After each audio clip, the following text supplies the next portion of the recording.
I'm a math teacher, and one of the things students ask me all the time is, when are we going to use this in the real world? And a lot of the times, you guys, you really do use math in the real world. And one of the situations you're going to see it, those kinds of situations in your math class, is using graphs that describe linear equations or word problems. When you're looking at a word problem or a graph that describes a word problem, there's a bunch of things to keep in mind. One thing to be really sure you're aware of is the scale on the x and the y axis. By scale, that means how much are you counting by? Are you counting by fives or counting by 500s? That's something that's really important in terms of the real world context.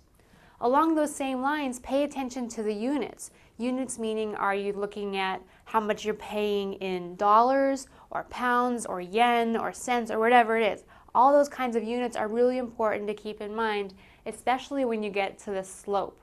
One of the most common graphs of word problems is about slopes of distances and times, because the slope is distance per time. It's the rate, it's how fast you're traveling. So a lot of times you're going to be asked to interpret the slope of a word problem graph.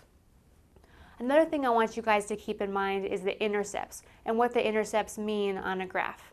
Keep in mind an x-intercept means the y quantity is equal to 0, and a y-intercept means the x quantity is equal to 0.